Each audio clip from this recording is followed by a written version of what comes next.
All right, so we got Frank Smith of Matchroom Boxing, man. Thank you so much for joining us, man. How are you keeping? No worries at all. Yeah, really good. Just slowly getting used to this. It's been quite a while now, but getting used to this quarantine, as we were talking about just then. Yeah, man. Just enjoying the time to think about stuff and have time to actually process things. Speaking of thinking about stuff, let's rewind, shall we? Take me back, man, to your earlier life, your teenage years. Were you always into boxing? Like, what did you study in school? I mean, who was Frank Smith before he became the Frank Smith of Matchroom Boxing? Being completely honest with you, boxing really wasn't something I followed. Sport wasn't really something I was hugely, funnily enough, interested in. I used to support West Ham, who were a Premier League football club. That Mm. used to be my only interest in sport. I used to play a little bit of football, but not very well. And I think I kind of got lucky. I met the guy I worked for, Eddie Hearn, who's my boss still now. I met him when I was 14. I think I was just more interested in sort of working, wherever that may be. I would just wanted to go and work for people who were successful and did well. And I think I tested him for a job basically, and over a period of time, worked my way into boxing, and here I am now. I mean, did you know that you were like the COO mentality? Was that always something that was innate to you growing up in school? Were you always ahead of the class? Were you always team leader? Take me back to a little bit of the mindset. Like, what, what certain characteristics did you find yourself having growing up? Yeah, I don't really think at school, like school for me wasn't something I excelled at. It was, I didn't have a problem with being there, but I wasn't like an A-star student. I wasn't the Yeah, one standing up in the front of the class saying we should do X, Y, Z. yeah, I've always just been I've always listened more than I've spoken over the years. I've always found that's like one of my characteristics is just listen to what people say. Don't try and jump into a conversation. Um, and yeah, I think over time, I always wanted to work in or sort of be in the business side of things. So how you run a business. From the early days when I was about 12, I used to sell car key rings on eBay. So my hmm stepdad was a car dealer, and he used to bring back car key rings for me, and I used to sell them for like £4 on eBay. So that was like my first, when I was about 11 or 12, my first sort Shit. of, So you learned how to hustle like way back in yeah, the day. yeah, yeah. I had a lot of money in my PayPal account. Or what felt Yeah. like a lot of money. It was probably about 100 quid every couple of months. But Oh, dude. Yeah. that was where I think it started. And my family had always had their own businesses and worked for themselves. So I just sort of wanted to do that myself. And what I think just more than anything should be successful in whatever I did. That's beautiful, man. Fast forwarding now, you're with Matchroom Boxing, one of the most premier boxing promotion agencies in the world. You guys made a lot of noise recently when you announced your partnership with DAZN. How long were the delegations amongst the Matchroom staff before deciding to partner up with DAZN? And was it something you guys were always confident about from the beginning? Yeah, like we've worked with DAZN and the Perform Group. So who were previously before DAZN came along, that they sort of formed DAZN. We've worked with them for a long time across a number of different things. We just started our process of launching in the US with HBO, and that was probably around 2017, I'd say. And as we were working through it, we had some meetings with DAZN. They expressed an interest in getting into the US market and boxing being important to them. And I think it took us around 5 or 6 months to get the deal done. Mhm. DAZN are partners in our business in the US, in Matchroom Boxing USA. What have you learned about the American boxing fan ever since connecting with DAZN and your experience personally being in the US? I mean, the US sports fans, they're obviously very, very spirited. They're very passionate fans. When you look at them and the way they interact with other leagues like the NBA, the NFL, the NHL, very passionate people. But boxing being what wasn't before, at least, a niche sport, it seems to me like it's turning into a niche sport, and now it's on its way back to becoming a mass sport. What have you analyzed just being in the US market, and how do you see the American fan? I think as you mentioned there's so much competition with the likes of basketball, baseball, American football, hockey. It's literally every single day there's so much going on. So you're sort of vying for the attention. I think that what we've obviously learned from the comparison UK to the US, it's just that every state is like a new, what feels like a new country, basically. Yeah. So what works in New York isn't going to work in LA, or what works in LA isn't going to work in Kansas. Whereas in the UK, it's quite easy for us to look at a map of the UK and say, we know from London all the way up to Newcastle, all the way into Glasgow, all the way up to Manchester. We know how the fans react. We know how to sell a show. That's been the biggest learning curve for us, is just, every state, is so different. I think, as you say, boxing is working its way back up to being a top sport. You see the numbers that, are generated for the biggest fights and the interest. You see the numbers on social media. I think fight sports and boxing are sort of the second most talked about sport or on social media, across social media. So it shows the interest is there, but we've got to sell the product. And for years, that's what was missing in the US. Promoters weren't promoting. And that's our job. That's all we've got to do. We've got to promote the shows. We've got to promote the fighters and sell the stories. So that's been the big change. When we first met, you and I and Eddie, we met first at the pressers for Lo Greco versus Khan. Lo Greco, Phil being one of our clients, we were the ones who actually stirred up the fight through social media by engaging Amir Khan and all these funny memes that we produced at the time. And Eddie Hearn and Amir Khan both said it was social media that got Phil Lo Greco the fight with Amir Khan. What was it about Phil that excited you guys in the beginning? Do you remember much of those conversations you had with Eddie? Yeah, he was obviously, you could tell he was a great talker and was going to bring a bit of excitement. It's what you need. It makes every fight more interesting. That's all part of the sell, isn't it? You need someone who's going to create sort of a reaction from the fans. And like in any sport, characters, that's what does it. You need the right characters throughout. Yeah. Speaking of characters and speaking of likability and marketing, what do you make of the power of content? And this is such an important conversation for me personally. Running an agency in boxing that surrounds storytelling and content around boxers, you guys have been pretty heavy on the social scene with your original series and the original content. Can you explain to me the process and conversations that you've had with your team when it came to connecting your fighters with today's fan? What are some of those conversations like, and what are your goals in some of those programs? Yeah, I think that's obviously been a process that's built over time.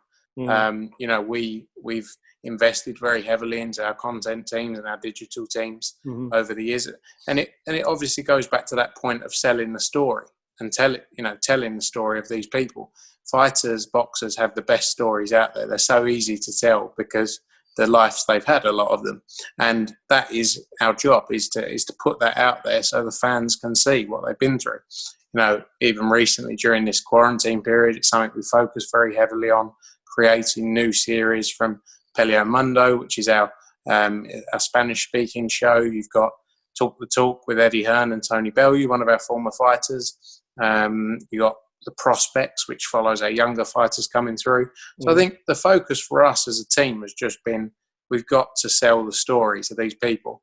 No one's going to be interested if they know nothing about you.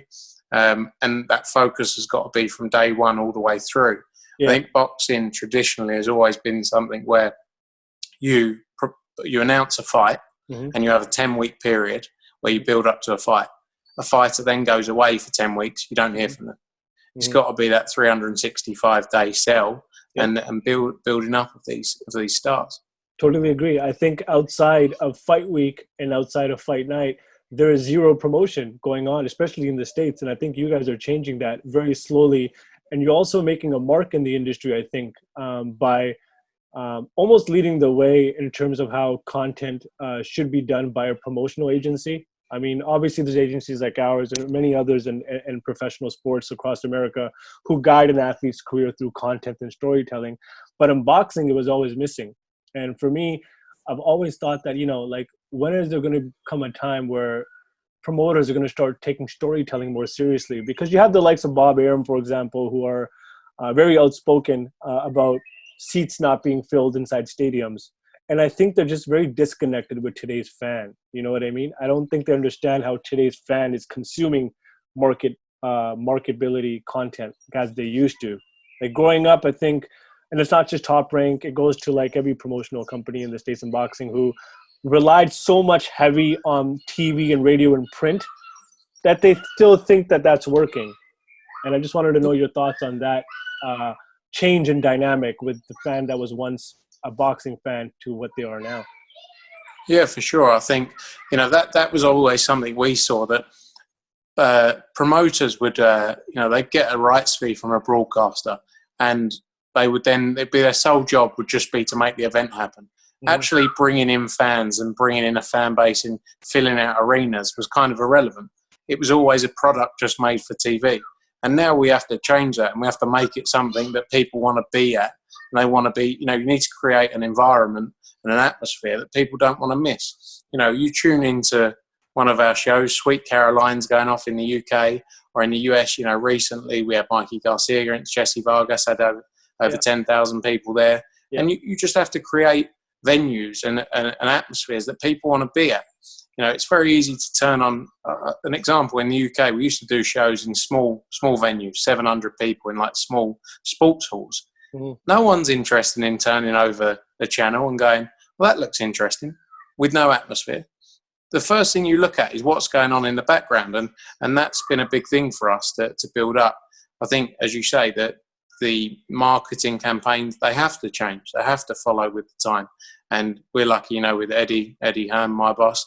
He's got nearly 1 million social media followers just on Twitter. He's got nearly 1 million on Instagram. And he's become sort of a star in his own right as a promoter. And that's what I think is missing from years ago, is promoters who promote, again, especially in the US. But Bob Arum, who you mentioned, I think he's done a great job, but he's now, he's 80 odd years old. I think he's still amazing. But it doesn't mean he resonates with a younger audience. Yeah. It doesn't mean like a 24-year-old's going to look at him and go, I want to go to one of their shows. Exactly. But that's just natural. And I'm sure he understands it. It's a bit like Eddie's father, Barry, who was a boxing promoter. Yes. Exactly the same. Of course. He's not going to get the same interest that a young 30, 35, 40-year-old guy may have, may bring. Yeah. I want to talk about that. Let's talk about, you're mentioning selling out arenas. And today's fan is all about, trackability. Let's talk a little bit about that. Matchroom is about to embark on what's going to be the most exciting thing and most surreal thing, in my opinion, in sports and boxing. You guys, you tell me, what made you guys decide to build your own stadium in the gardens of the Matchroom HQ? And do you think this is something you're going to keep doing? Yeah. It was sort of a throwaway comment at the start. And then we built up the idea around this fight camp. We're lucky to have quite a large garden at our offices, head offices in the UK. And, we're used to doing big outdoor stadium shows and setting up venues that traditionally haven't hosted boxing. So for us, it made sense. We've worked hard to build boxing to where it is and build the sport and everything around it, that we didn't want to just come back with a boring show like everyone else. Sure. We wanted to do something a bit different. Yeah. And we feel this does deliver something a bit different. It's something we're looking at just for this short period to begin with, sort of for that 4-week period. But who knows, in the future, maybe we'll create something in the garden and we'll have we can do it week in, week out. Yeah. It's kind of like the idea, the UFC have done, haven't they? They've created their own studio complex where they can, day in, day out, they can pump out shows for broadcasters all around the world. Someone asked me, how do you put boxing into the sports hands of the youth, right? And my answer was, it would inevitably have to turn into a league-style sport to make sense for an American sports fan. So if you're able to, have these team rankings where it's Team PBC, Team Matchroom, Team Top Rank, Team Golden Boy. I'm talking about the future of boxing, what could possibly look like, and make it for the American sports fan, for them to understand the system and how the ranking systems work. Because right now it's a total shit show. Like no casual fan understands how the fucking belts work. None of them understand like what an interim champ with the franchise champ now, what's going on here, who's Eddie Hearn, who's this guy, who's that guy. So we start building these characters in boxing, and for every promotional company to own their own stadium, right? Kind of like how home and away games work. Is that something you see that could possibly start happening? Because you guys kind of made the first inkling that this is possible. You can have your own home court or home ring. You know what I mean? I think we love the ability to go all around the country, all around the world, and put on events in amazing locations and deliver for fight fans all over the place. I agree with you that I think there's a lot of confusion in boxing. That's where UFC have done so well. They control the market. Bellator are doing a great job as well, but UFC have been around for a long time, and they are leaders in the market, and people relate to them when they talk about MMA. I think over time, that's it's definitely something we can look at doing, bringing things together, and I think that helps. But you're always going to have competitors. Yeah. Our goal is going to be just get to the top and be the one everyone talks about, and be the key the key focus in boxing. And we feel like we're on our way there, if not there already. But we're going to keep growing, keep building, and we want to make it as easy for the fans to follow as possible. Right, and I think that's the most important thing for today's fan, is to connect them to the sport in the sense where it makes sense to them. And I think right now what's happening with the U.S. market specifically is nobody has made any mention so far about what's happening with U.S. boxing. And it's not coming from like any place of like, you should do this, you should do that. It's not opinionated. It's more or less just sports fans are getting their answers from every league so far. Every league has given their answer. The NBA, the NHL, the NFL, the MLB have all given seldomly answers to everybody. But yet there's boxing with the likes of, Premier Boxing, Top Rank, Golden Boy, along with the networks that they fight on, haven't really given any statement to boxing fans. And I think that this is why one of the reasons majorly is why there's no casual appeal, is because they don't tend to make noise when it's necessary. I feel like boxing always makes noise during the biggest events, and then it goes hush for the rest of the year again. Yeah, I think one key focus is a lot of these part broadcasters, etc., work. Where you mentioned there the larger organisations, be it NBA, etc., and what their plans are. A lot of other people then have to follow what others are doing in terms of planning and working on dates, etc. A lot of it has to follow around what other things are doing. I think it would be easier if there was one state or one regulatory body, but you have each state has its own regulatory body. Whereas in the UK, for example, you just have the British Boxing Board of Control. So if they come out with something, that then represents boxing across the whole of the UK.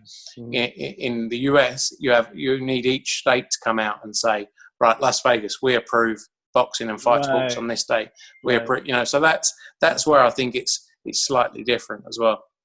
Let's talk about prospects on the come up. I wanted to show you one of our prolific prospects who fights out of Canada, and he's calling out the likes of like Devin Haney and the Garcias. And I want you to take a look here, knocking people out within the first couple of rounds. That's what they need. Just a pure knockout. Big KOs, exactly. So what do you say to a guy like Lucas, who's a prospect, fights out of Canada, big buzz around his name locally? What do promoters look for now other than knockout power? Is it marketability? When we're looking at signing a fighter, we look at their marketability. We look at what they've done to date. We look at, their skill set. So everything is taken into account, and that then helps us put together a plan of where we're going with them and how we're going to tell the story. And at the same time, if you've got character and if you can sell yourself and if you can build things up, that's the next thing. I mean, look, I'll be honest. We're moving into a digitally inclined world. Do you think there's a future in boxing where fighters and athletes will be recognized for their social media ranking as well, in addition to being a great fighter, obviously? But would you guys start looking at both factors? Are you looking at both factors now? And is this something you guys will be looking at more of? When we're looking at signing a fighter, we look at their marketability. We look at what they've done to date. We look at, their skill set. So everything is taken into account, and that then helps us put together a plan of where we're going with them and how we're going to tell the story. So your message to future prospects, if you could have a last message to future prospects who are coming up, who are just kind of like on the way to come to the boxing circuit, what could you tell them to start preparing for? I think the key is, the first thing is stay dedicated. You know, if you're not getting the wins, obviously boxing in the past has been all about winning. It still is all about winning. But if you're not getting the wins and boxing to your best ability, that's sort of a non-starter. You know, you need that attribute first. And at the same time, if you've got character and if you can sell yourself and if you can build things up, that's the next thing. You know, but I think everyone's different and it needs to be taken on a case-by-case basis. Awesome. Cool. Frank Smith from Matchroom Boxing. Wish you guys the best, man. You guys are obviously leaders in the industry when it comes to boxing promotion, and now you guys have entered the U.S. market, trying to conquer the American fan. It's going to be a big, long journey. We're here to support you all the way, of course. And thank you so much for doing this today, man. I appreciate it. No problem at all. Thanks for having me.